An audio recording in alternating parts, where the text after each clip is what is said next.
குறைந்த விலை நிறைந்த தரம் தங்கள் தேவைகள் அனைத்தும் ஒரே இடத்தில் ஜெயச்சந்திரன். பாம்பு இருக்கா? ஆமாடா, நல்ல பாம்பு புடிச்சுனேங்க. சன்லேண்ட்ல சமைச்சா சக்தி தானா வரும்.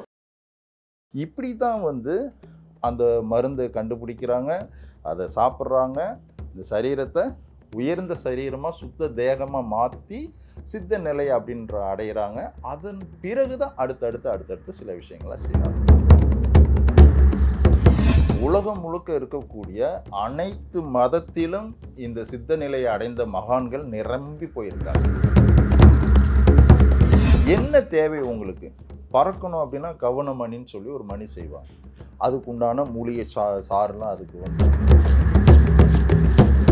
ராஜமூலிகைன்னு சொல்லுவாங்க, போதை தரக்கூடிய மூலிகை. அந்த மூலிகை சாறு கொடுத்து அந்த மணியை வாயில் வச்சுக்கிட்டாங்க அப்படின்னா அப்படியே உட்காந்துருப்பாங்க அசையாமல்.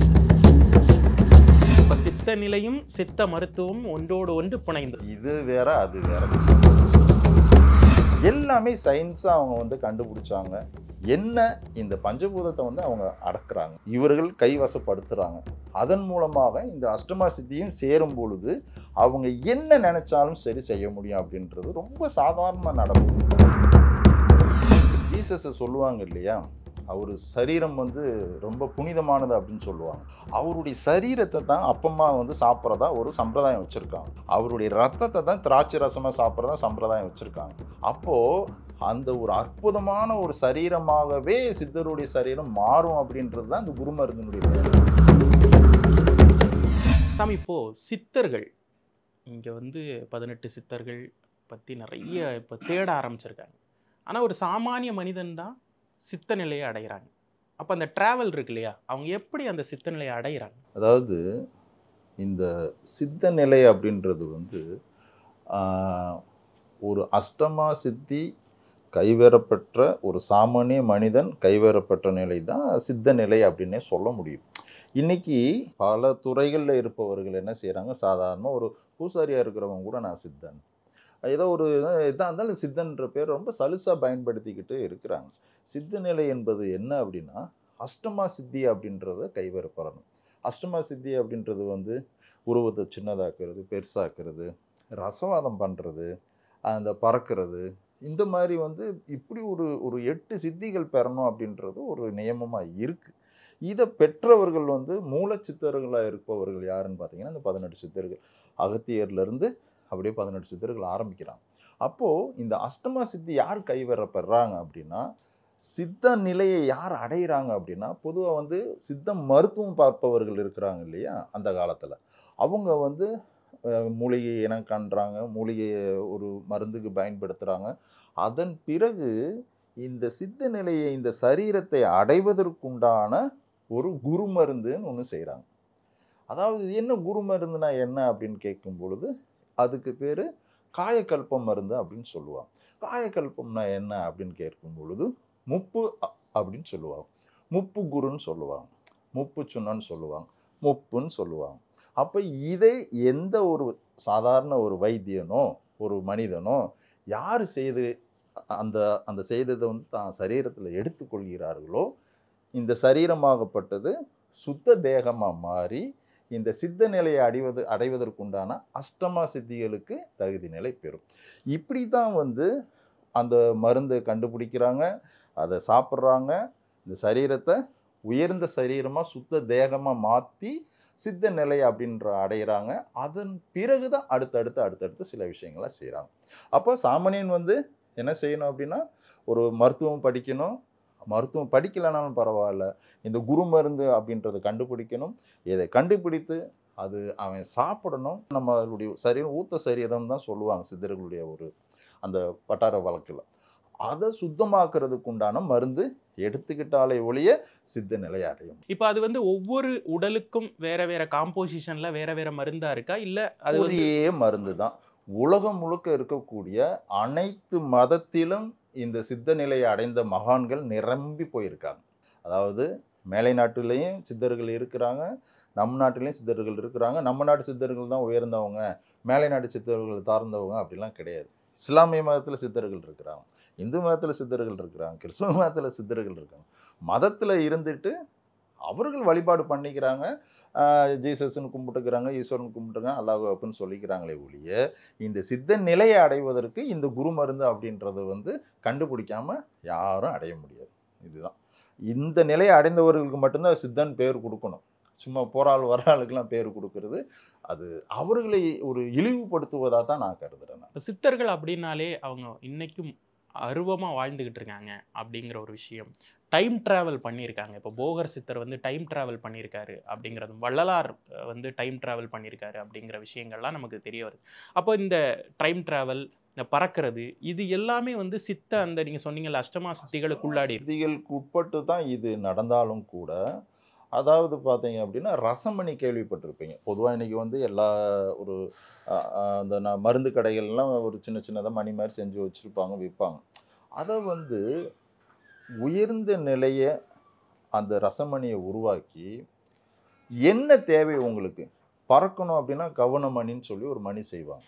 அதுக்கு உண்டான மூலிகை சாறுலாம் அதுக்கு வந்து கொடுத்து, அதாவது சாரணைன்னு சொல்லுவாங்க. ஏன்னா நான் ஒரு மருத்துவ ரீதியாக தான் அந்த பேசுறதுலாம் வரும், உங்களுக்கு புரியுதா என்னன்னு தெரியல. அதுக்கு வந்து சக்தி கொடுக்கறது. அந்த மணியை வந்து பாதரசத்தை பொதுவாக தீயில போட்டால் உருகிரும், அதை உருக்கி வச்சுருப்பாங்க. அதுக்கும் ஒரு சில கட்டுமுறைகள் சொல்லுவாங்க. அதை எடுத்து மூலிகை சாறுலாம் சாரணை கொடுத்து அதில் வாயில் வச்சுக்கிட்டு மிதக்கிறது, பறக்கிறது, அல்லது வேறு என்ன உபயோகத்துக்கு நீங்கள் வந்து வேணும் அப்படின்னீங்கன்னா அதுக்கு தகுந்த மாதிரி மூலிகை சாறு. இப்போ வந்து பொதுவாக பார்த்தீங்க அப்படின்னா ஒரு அசைவற்ற நிலையில் நான் தியானம் பண்ணணும் அப்படின்னு இருக்கும் பொழுது அந்த ஒரு ராஜமூலிகைன்னு சொல்லுவாங்க. அது பேர் சொல்லலை, நான் போதை தரக்கூடிய மூலிகை ராஜமூலிகைன்னு சொல்லுவோம். அந்த மூலிகை சாறு கொடுத்து அந்த மணியை வந்து வாயில் வச்சுக்கிட்டாங்க அப்படின்னா அப்படியே உட்காந்துருப்பாங்க அசையாமல். அதாவது ஒரு ஒரு தியானம் பண்ணுறதுக்கு கூட அதை பயன்படுத்துவாங்க. அப்போ என்ன தேவை உங்களுக்கு?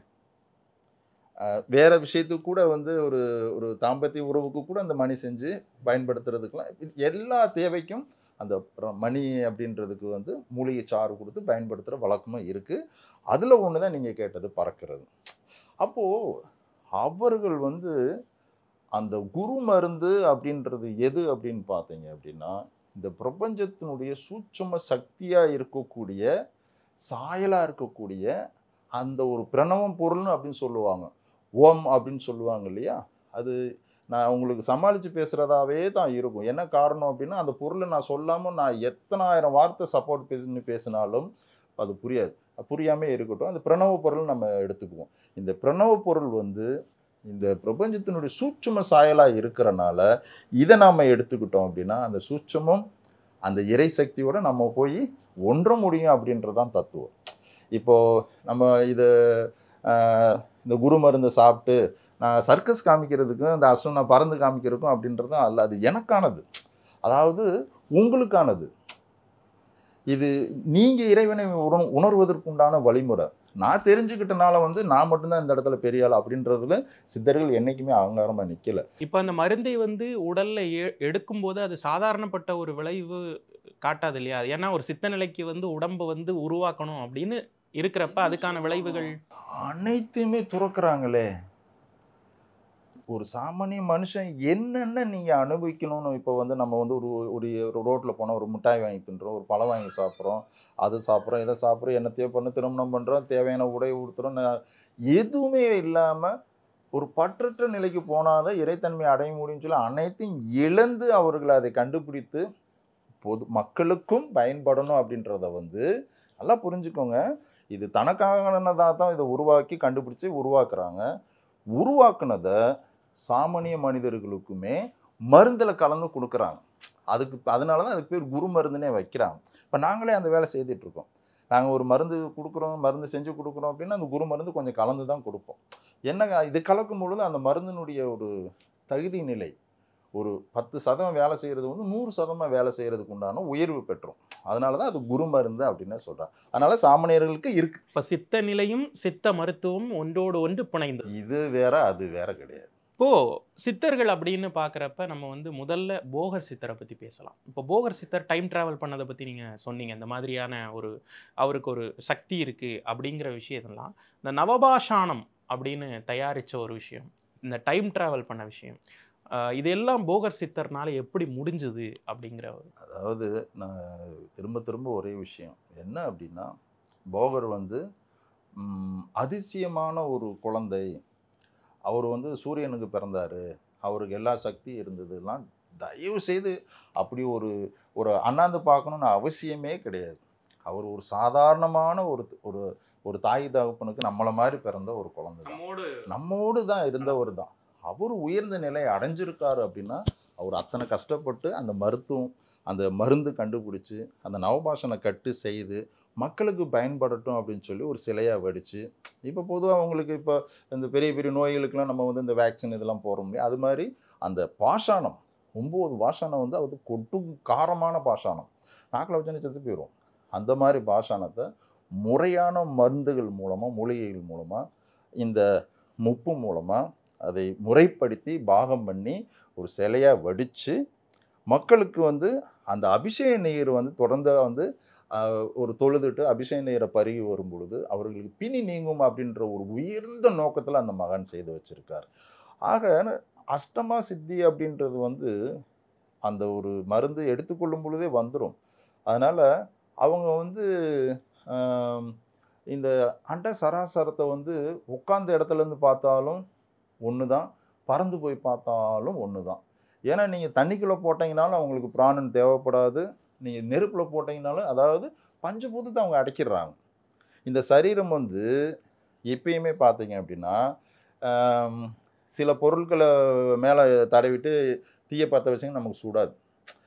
சயின்ஸ் தானே இது, மேஜிக் இல்லையே. இது வந்து உடனே நான் வந்து தெய்வ சக்தி பிறந்தேன் அப்படின்ட்டு தயவு செஞ்சு அந்த அந்த அந்த வட்டத்துக்குள்ளேயே இந்த பெருமக்களை நம்ம வந்து பார்க்கவே வேண்டாம். எல்லாமே சயின்ஸாக அவங்க வந்து கண்டுபிடிச்சாங்க.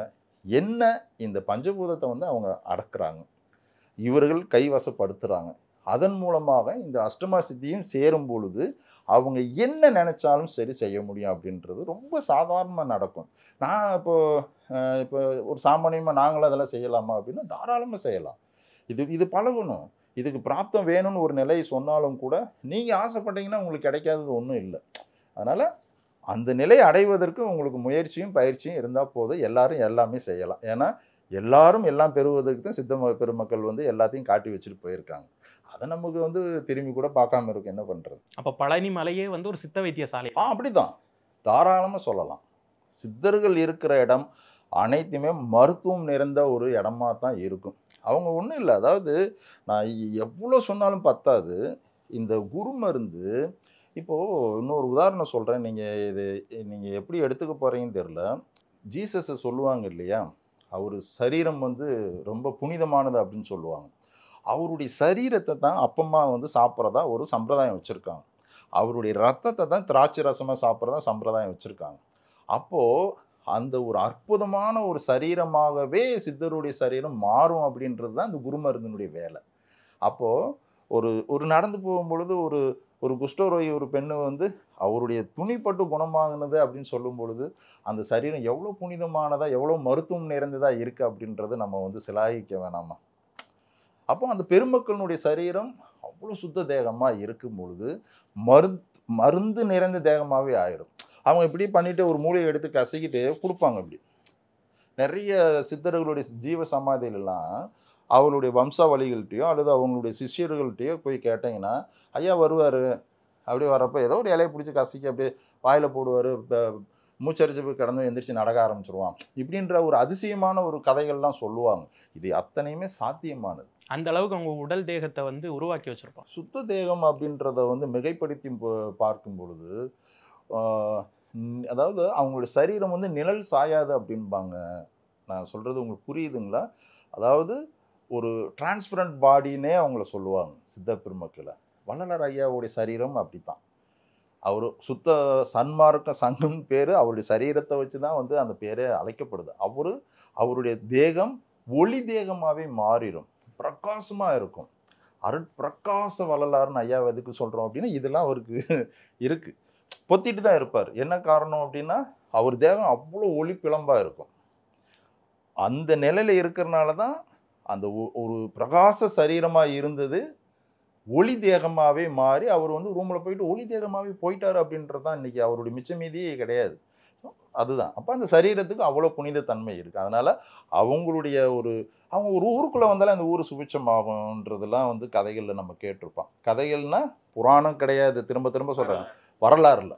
ஒரு வாழையடி வாழை சிஷியர்கள் அந்த ஊர் மக்கள்லாம் சொல்லுவாங்க, ஐயா உள்ளே வந்தாருனே வாசமாக இருக்கும். அந்த ஒரு வீட்டு வாசல் நின்னார், ஒரு பழைய சோறு கொடுத்தேன், அந்த வீடே மாட மாளிகையாக மாறிடுச்சு அப்படின்னு. அந்த அற்புதம் செய்யக்கூடிய ஒரு மகான்கள் தான் சித்த பெருமக்கள். அதில் பிரதானப்பட்டவர் நீங்கள் கேட்ட போகர் ஐயாவும் அதி அற்புதமான காரியங்களൊക്കെ செய்திருக்காரு. கவனமார்க்கமாக பறந்திருக்காரு, சைனா போயிருக்காரு, வந்திருக்காரு. இது அத்தனையுமே வந்து கம்மியாக சொல்லியிருக்காங்க அப்படின்னா தான் சங்கடம். இது மிகை அல்ல.